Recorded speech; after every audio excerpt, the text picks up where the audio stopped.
mau ngantri Jakarta, kudu baca tuh Warta Kota.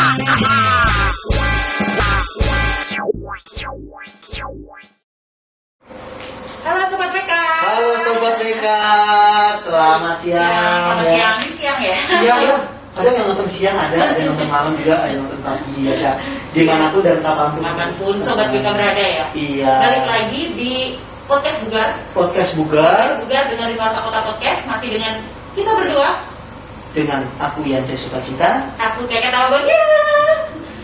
Mungkin bekerja sama dan juga saling berkolaborasi dengan Rumah Sakit Sinkarus Sumarekon Serpong. Hari ini nih kita akan membahas mengenai jantung dan macam-macamnya lah ya, penyakit jantung dan macam-macamnya. Macam-macam. Cuman sebelum kita ke situ, kita setiap kali datang ke sini selalu aman di Karolus. Iya. Nah, sudah ini ya. Sudah aman. Gitu sudah kan? dicek semuanya. Masuk protokol kesehatan semuanya harus dilakukan sebelum memasuki rumah sakit ini. Sedikit hijau lolos ya. Jalan terus. Tanggal 29 nanti ya, kita akan memperingati Hari Jantung Sedunia. Banyak pertanyaan-pertanyaan, juga banyak hal yang terjadi di masa-masa sekarang tentang penyakit jantung sendiri. Jantung juga katanya masih menjadi salah satu ya penyakit yang mematikan. Betul. Nah, menurut dari WHO, hari ini kita kan nanya-nanya nih, Kat, sama dokter yang akan berbagi informasi ya seputar kesehatan jantung yang jadi tema kita hari ini. Silakan dong, kamu kenalin dulu nih sama dokter siapa sih? Karena tak kenal maka tak sayang. Bersama kita berdua sudah hadir Dr. Andrea Sumargo, betul Dok ya? Spesialis jantung dan pembuluh darah Rumah Sakit Sinkarus Sumarekon Serpong. Iya. Dok, thank you ya Dok. Terima kasih Dok. Terima kasih. Sudah meluangkan waktunya untuk berbagi informasi nanti dengan Sobat WK Dok. Iya. Boleh minta tolong disapa dulu Dok, Sobat WK yang ada di Pertanyaan paling mendasar, mengapa sih orang terkena serangan jantung? Itu yang paling menakutkan. Iya. Dengar serangan jantung juga udah. Serangan jantung itu sebenarnya disebabkan karena ada sumbatan di dalam pembuluh darah. Pembuluh darah yang seharusnya bertugas memberikan makan ke dalam otot jantung, atau kita bilang namanya pembuluh darah koroner. Nah, dengan bertambahnya waktu, bertambahnya usia, ada masalah-masalah yang lain, penyakit-penyakit yang seperti darah tinggi atau diabetes, itu gampang sekali menimbun adanya kolesterol ataupun lemak yang menyisip ke dalam pembuluh darah, di mana pembuluh darah ini mulai kekurangan fungsinya dan diameternya makin lama makin sempit. Pada saat itu, dalam kondisi-kondisi yang sangat-sangat diharapkan untuk bisa memberikan suplai darah dengan lebih baik, kadang-kadang di pembuluh darahnya sudah terjadi penebalan dan penempelan plak ini atau lemak-lemak ini tidak bisa memberikan suplai yang bagus. Akibatnya mulai muncul keluhannya, nyeri dada, angina, orang bilangnya sering bilang angin duduk. Angin duduk ya. Kalau penyempitannya atau sumbatannya hanya bersifat parsial ya, hanya sebagian tertutup, nyeri dadanya masih bisa hilang timbul. Tapi kalau pembuluh darah tertutup sempurna, tiba-tiba mantap, itu sudah di serangan jantung. Nah, orangnya pasti nggak mungkin baik-baik aja dan nggak mungkin nyeri dadanya yang bisa hilang timbul. Jadi nyeri dadanya terus-terusan gitu ya Dok. Orangnya juga mulai cemas, keluar keringat dingin, nggak lama bisa diikuti dengan penurunan kesadaran dan gangguan irama jantung. Jadi hal-hal yang apalagi ya, dalam artian kita tuh kalau melihat penyakit jantung ini ya memang bisa dikategorikan sangat mencemaskan ya. Sangat mencemaskan. Apalagi dengan keadaan yang sekarang ini ya, pola gaya hidup yang terjadi ya. Terus apalagi kita kalau orang awam itu kan sering nggak sadar ya Dok ya, dengan gejala-gejala, padahal orang akan terkena serangan jantung pastinya karena sudah timbul tanda-tanda gejala-gejala kayak gitu. Nah, selain yang tadi keringat dingin, dok, cemas, itu apakah ada tanda-tanda atau gejala-gejala lain yang timbul bisa jadi indikator kita nih, ini sudah tidak ada yang salah dengan jantung kita, gitu dok? Nah, gejala banyak sekali. Gejala dari penyakit jantung sendiri kan yang paling sering orang bilang sakit dada. Iya. Masalahnya adalah pada saat kita mulai merasakan nyeri dada, sebenarnya sudah ada sumbatan di pembuluh darah. Jadi proses untuk terjadinya serangan jantung atau malah menjadi kondisi yang lebih berat sudah dimulai semenjak kita sudah merasakan nyeri dada. Lalu gejala sebelumnya ada kan? Tidak ada. Bahkan nyeri dada ini sendiri kan nggak spesifik. Kita di dada ini ada paru-paru, ada jantung juga yang nyeri tengah, ada lambung yang seringkali nyerinya bisa kali tumbang tindih. Itu nggak bisa memberikan suatu keluhan yang spesifik. Kalau memang nyerinya benar-benar akan dari jantungnya, dari paru-parunya, atau dari lambung. Yang jadi masalah karena tidak bergejala, orang-orang seringkali tidak menganggap situasinya membahayakan atau dianggap serius dan tidak perlu dipisahkan. Ini saya rasa akan lebih difokuskan dibandingkan keluhannya. Bagaimana mencegah jangan sampai terjadi ada keluhan-keluhan sendiri. Kalau yang orang-orang suka lihat di televisi, di acara-acara ataupun apapun yang bisa menunjukkan adanya poster-poster, termasuk poster di rumah sakit sendiri yang bisa menunjukkan ini loh gambaran serangan jantung. Dari sekian banyak yang ada tanda-tanda di situ atau gambar yang ditunjukkan atau ekspresi dari orang yang terderita, itu tidak banyak loh yang bisa merasakan seperti itu. Buktinya apa? Yang meninggal mendadak banyak. Iya. Tidak menunjukkan gejala, tahu-tahu kita dapat kabar gitu. Iya. Nah itu dok. Nah nyeri dadanya itu yang seperti apa dok? Nyeri dadanya biasanya kayak rasanya seperti di dada atau seperti sesak, ada yang menekan di dada. Bisa cuma di dada tengah, dada kiri, bisa di punggung, seringkali menjalar. Makin berat kalau orangnya lagi beraktivitas atau lagi melakukan tindakan-tindakan tertentu yang membutuhkan oksigen dan energi dalam jumlah yang besar, dan mulai berkurang pada saat dia istirahat. Tetapi gejala ini tidak khas untuk orang-orang yang usia terlalu tua, yaitu usia lansia di atas 60 tahun, wanita, dan penderita diabetes atau gangguan-gangguan neuropati yang lain. Jadi sistem sarafnya sudah terganggu. Jantung sendiri ini nggak punya sensor nyeri misalnya. Beda ya. Kalau beda kita masak, mungkin pakai pisau kena iris. Aduh sakit, Iya dok. Karena kulit kita punya sensor nyeri. Organ dalam kita, jantung, hati, nggak punya sensor nyeri. Jadi kalau ada kerusakan, ada sesuatu yang mengganggu di sana, nyerinya itu tidak bisa kita definisikan sebagai suatu nyeri. Ini tempat ini yang sakit loh. Belum tentu. Iya. Pernah ada teman juga dok, karena seperti bilang tiba-tiba, aku kok kayak tertusuk, menganalogikannya itu, tertusuk jarum, sakit banget aku. Kenapa ada sarapan atau apa bang? Jadi macam-macam dugaan-dugaan gitu dok. Jadi bermacam-macam dugaan kayak gitu, mulai dari yang kenapa ya aku ya ini. Mungkin itu juga karena tadi ya tidak ada sensornya, jadi orang bisa menduga lah istilahnya seperti itu ya dok. Betul. Jadi yang ada, sewaktu kita ngerasa tidak nyaman dan kita sadar betul memang kita memiliki faktor-faktor risiko dari penyakit jantung, serta kita juga memiliki suatu kerentanan terhadap situasi serangan jantung, sebaiknya periksa sampai terbukti memang bukan serangan jantung atau bukan berkaitan dengan penyakit jantung koroner. Jadi ketika sudah ada gejala, walaupun kita belum yakin itu jantung atau tidak, tapi kalau itu gejalanya nyeri di dada, sebaiknya itu waktunya sudah kontrol, periksa ke dokter ya dok ya. Nah ngomongin soal usia, sekarang tentang usianya tuh makin gimana sih dok ya? Kalau banyak yang pasti ya, nggak pasti kelihatannya ya dok ya. Ada yang mungkin dari studi dokter itu bagaimana dok melihat apakah usia semakin muda atau bagaimana? Menurut penyakit jantung koroner memang yang dulu pakai trennya usia di atas 40 laki-laki, kalau perempuan itu di atas 55 atau setelah menopause. Itu termasuk dalam faktor risiko penyakit jantung koroner. Tapi belakangan memang gaya hidup kita berubah. Makanan lebih banyak yang mengandung energi tinggi, kalorinya besar, dan tapi rendah serat.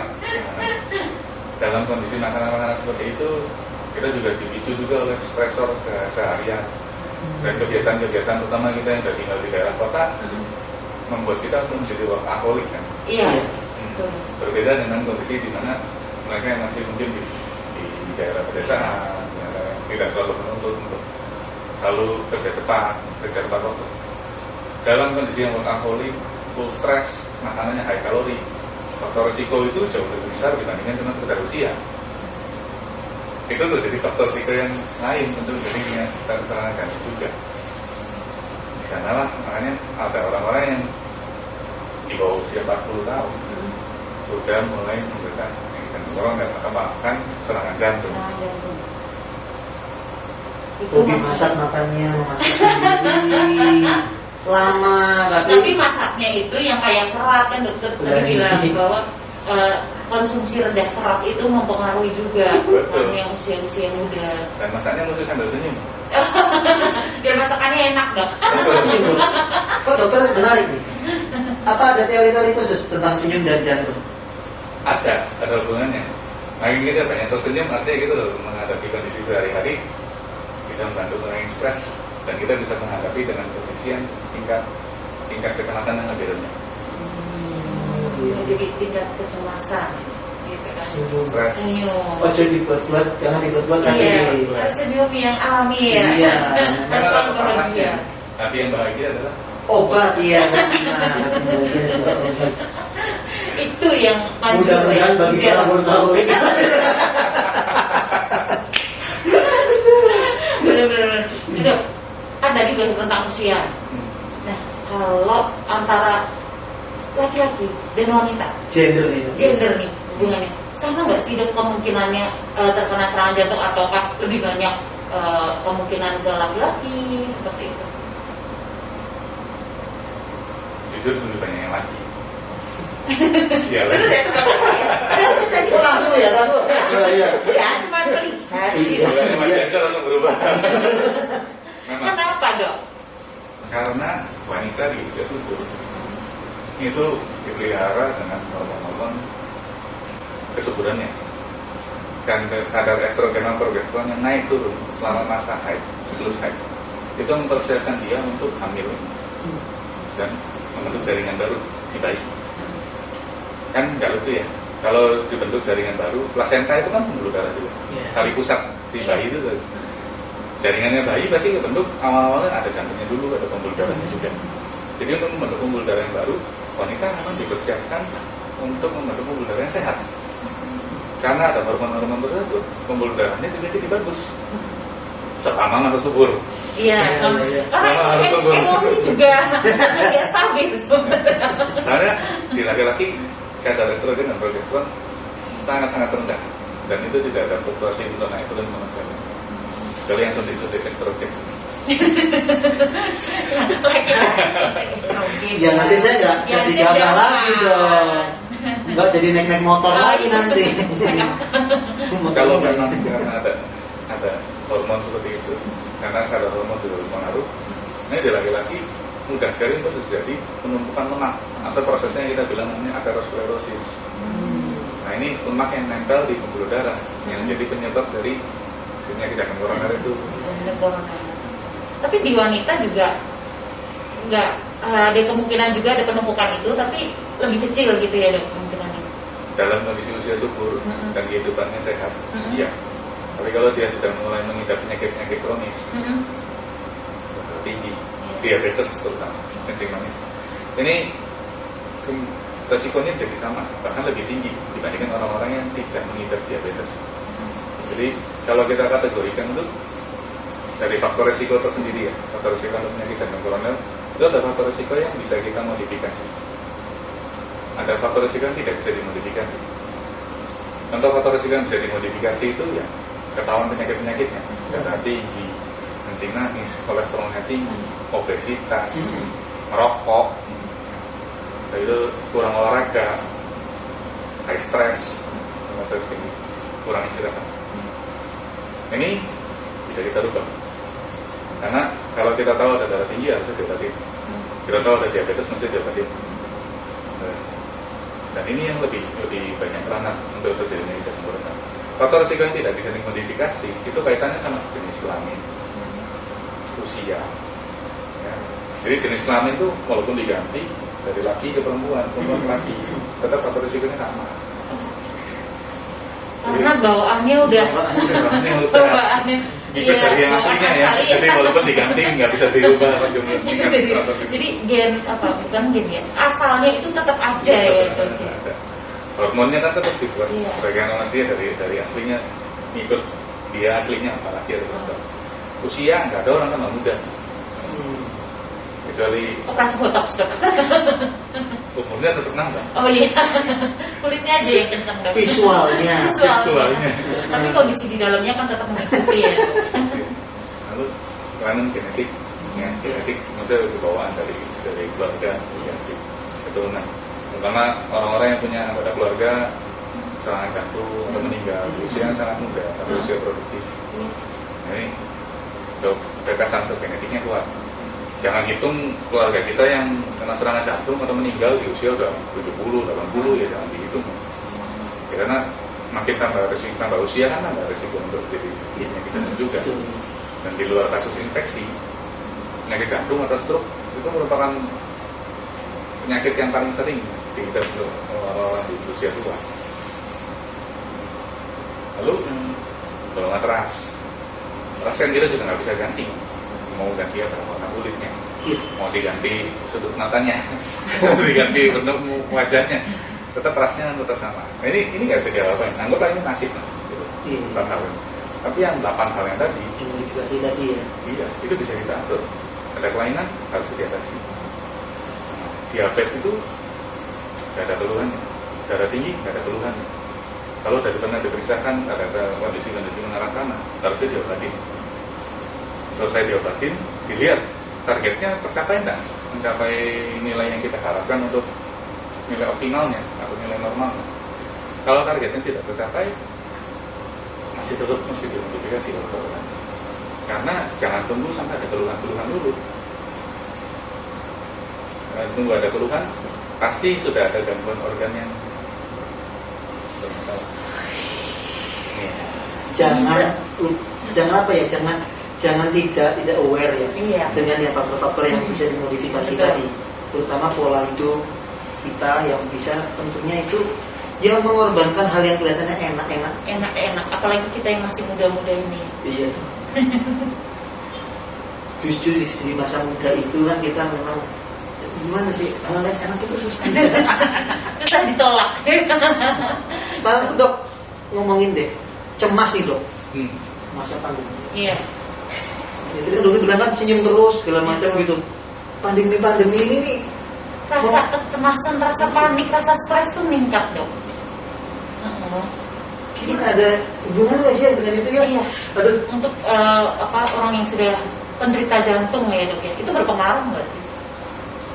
Orang yang sakit jantung dengan penyakit kecemasan pasti selalu ada, terkait mau ada corona atau tidak.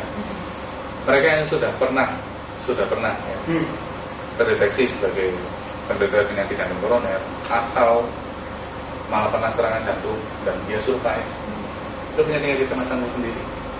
Lain, tapi apalagi terkait dengan kegiatan-kegiatan di mana terjadi sebelum dia serangan jantung. Mereka yang pernah main bulu tangkis, serangan jantung, masuk rumah sakit, ditolong, perbaikan, survive. Gitu. Belum tentu dia mau bulu tangkis lagi.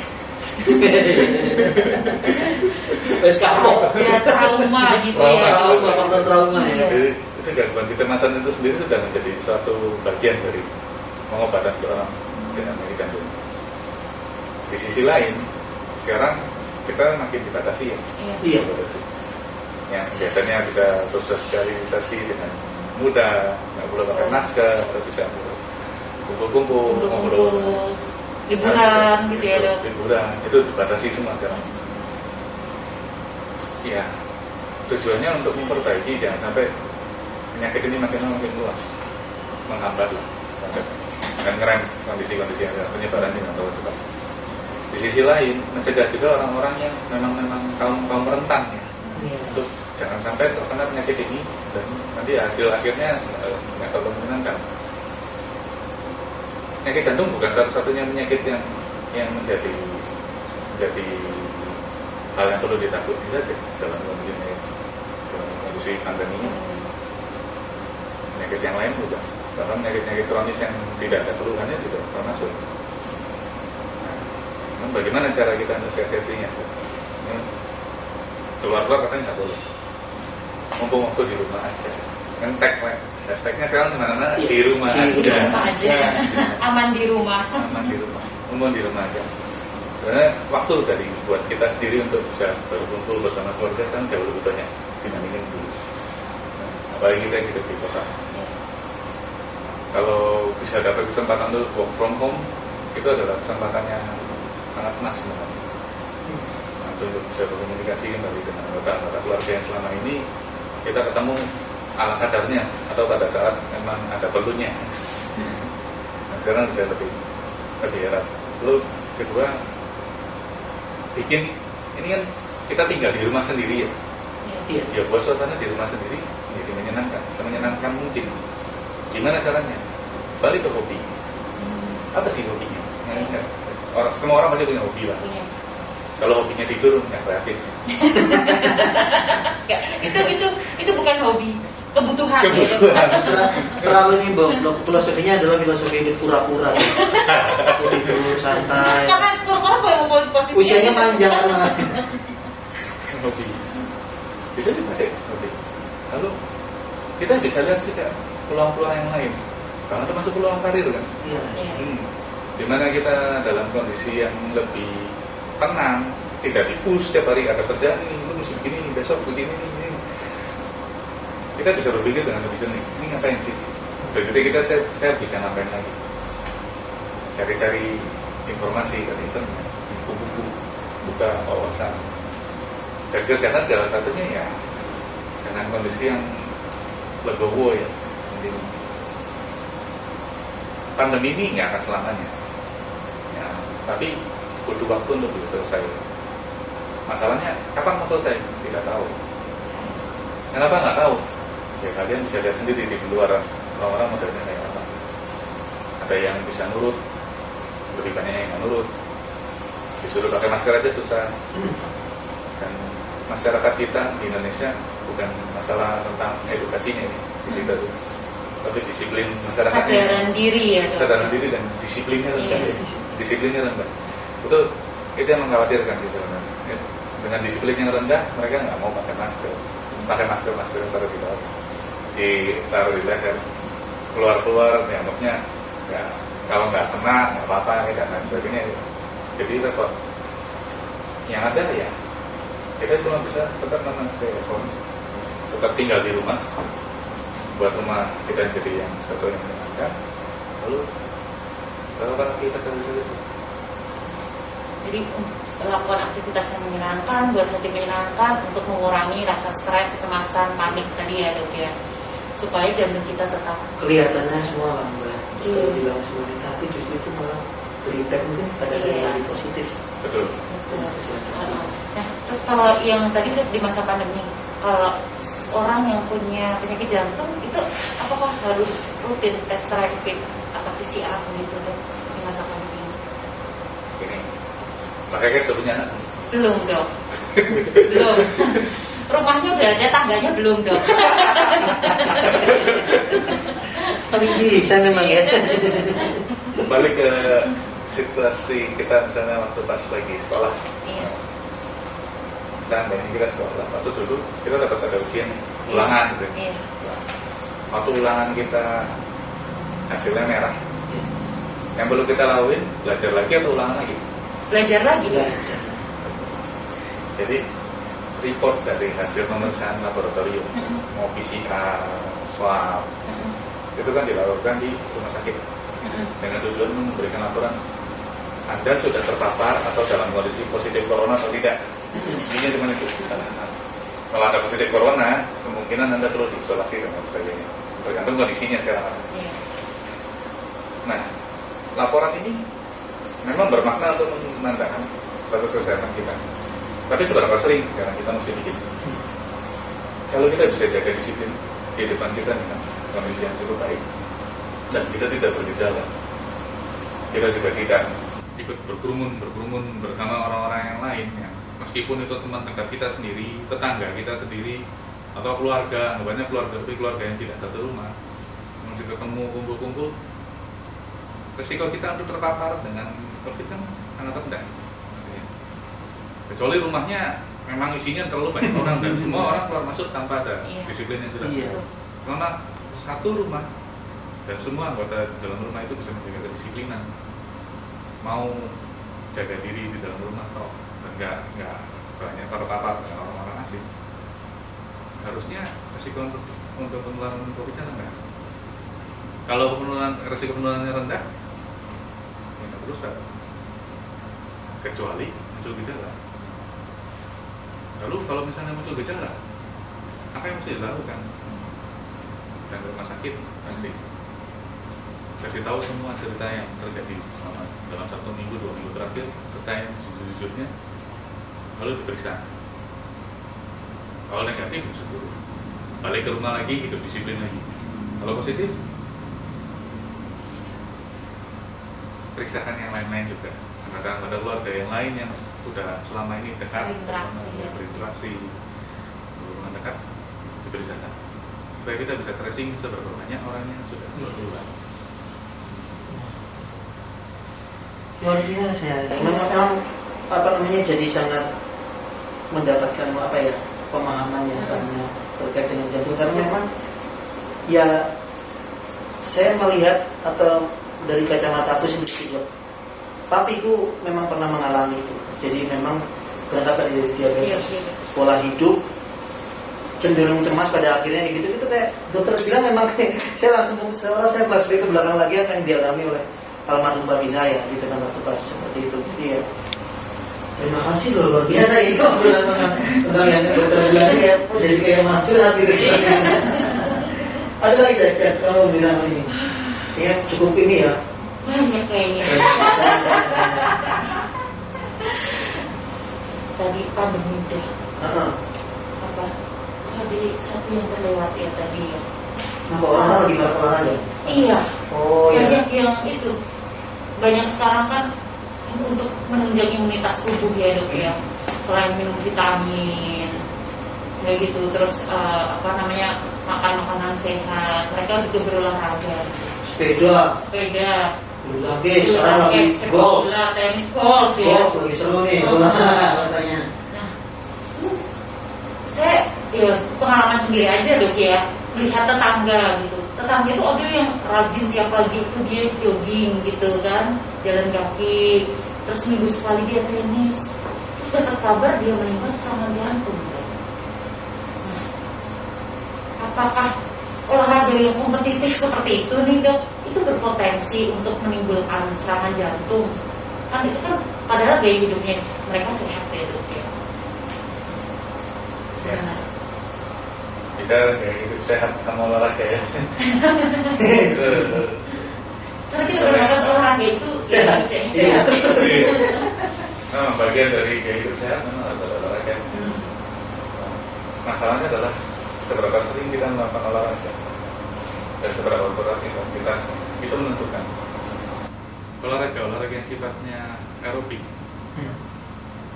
jogging, bersepeda, berenang, hiking, senam apa aja, dari zumba, senam aerobik, senam itu termasuk dalam olahraga yang kita promote sebenarnya untuk membantu menjaga kesehatan kita sendiri.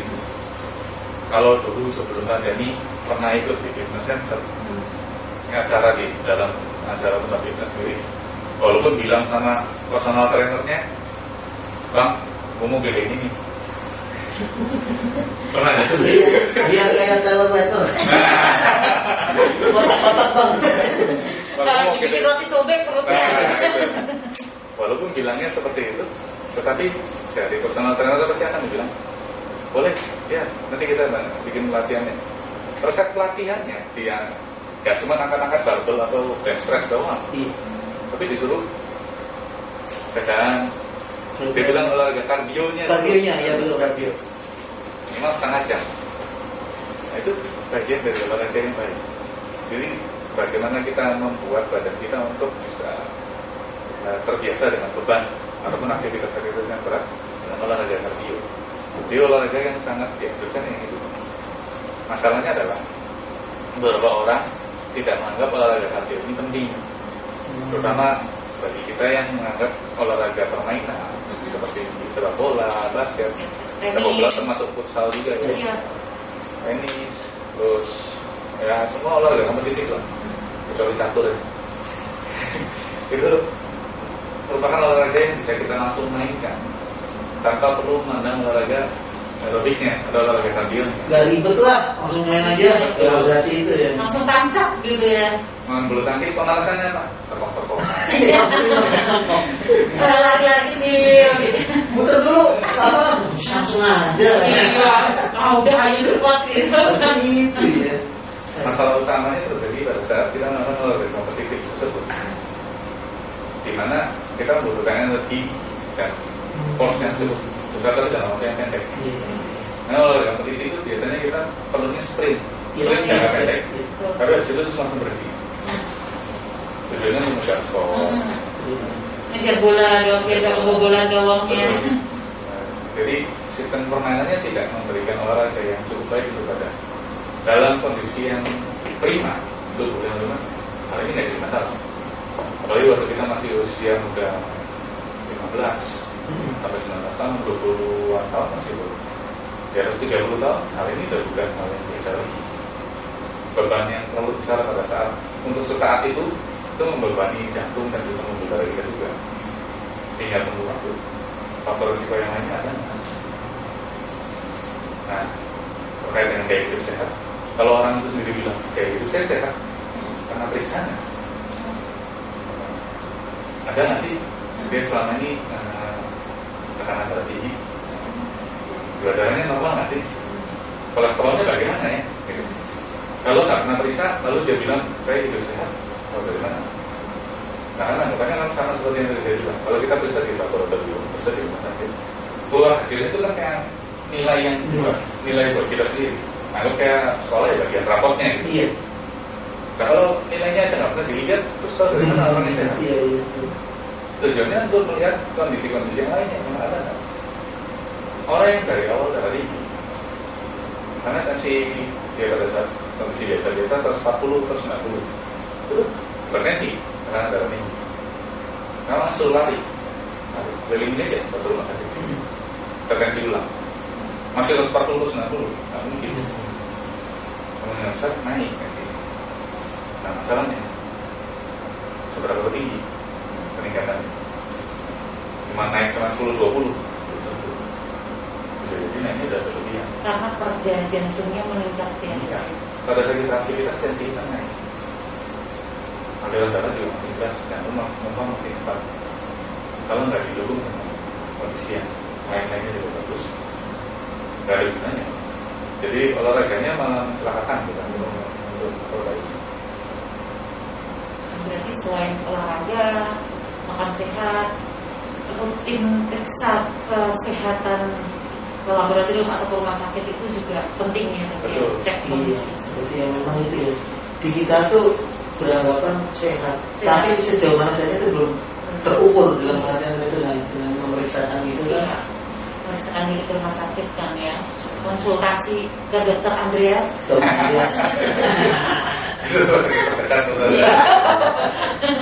Dokter, terima kasih untuk ngobrol-ngobrolnya yang luar biasa ini, sangat memang memberikan inspirasi pastinya ya. Informasi ya. Informasi semuanya.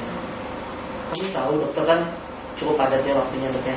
Nah, boleh dong dok, buat closing statement dokter memberikan nih hal-hal atau semacam statement yang positif lah untuk para sobat mereka dalam rangka nih, kan dalam rangkaian hari memperingati jantung sedunia. Monggo Dok. Siapa tahu itu jadi yang lebih pesan-pesan positif. Terima kasih.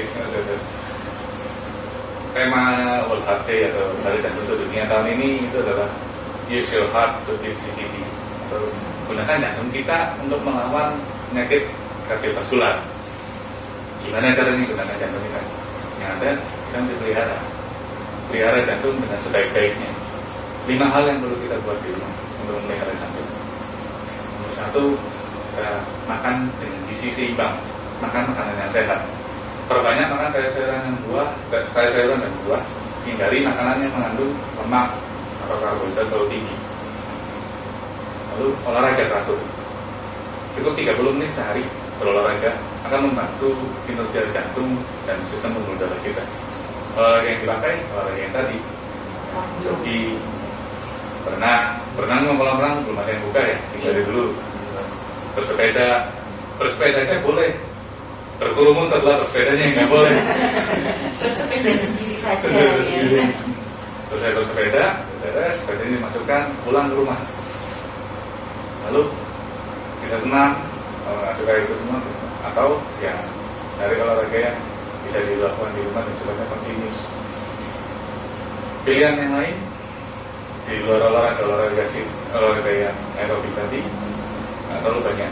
Jadi olahraga kompetisi juga saya belum bisa anjurkan. Apalagi rata-rata olahraga kompetisi kita perlu berhenti. Golf bisa dilakukan, tapi itu bukan termasuk olahraga kaki yang kita bisa kategorikan untuk memelihara kesehatan. Jadi fokus tetap olahraga kaki. Yang ketiga, hobi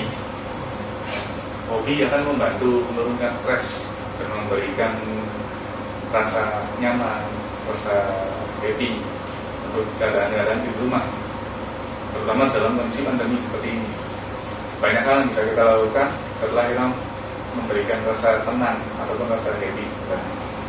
Lalu ini masa pandemi, seperti yang tadi bilang, waktu yang berkumpul bersama keluarga. Habiskan waktu baik-baik bersama keluarga untuk menjaga relasi, komunikasi, dan bisa itu membantu untuk kinerja kita dan kesehatan kita dan anggota keluarga kita sendiri. Nah, yang terakhir, lakukan segala sesuatu dengan tersenyum. Karena bagaimanapun juga, apapun yang terjadi, kehidupan kita tidak akan pernah dalam kondisi yang tenang-tenang aja. Kita juga tidak akan selalu tetap berada dalam situasi kalut atau musibah. Tapi kalau kita bisa menjalani segala satunya dengan tersenyum, kita bisa memberikan situasi yang lebih menyenangkan untuk diri kita sendiri. Saya rasa itu. 5 tancapin di sini, ditanamkan itu. Sehat. Waduh. Dokter sama ya tadi pesannya kayak yang di MOOC ini kan, caring for Oh happiness. iya. Iya. With smile, spirit, love. Iya. Mau ditanya terakhir apa cukup? Jawab juga ya. Iya, tersenyum. Tersenyum. Jadi kita harus terus mulai membaca bila Positif terus.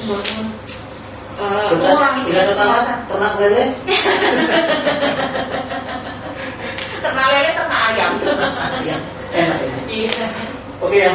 Dokter, terima kasih ya Dok ya. Waktunya Terima kasih. Sudah berbagi informasi dan pesan-pesan.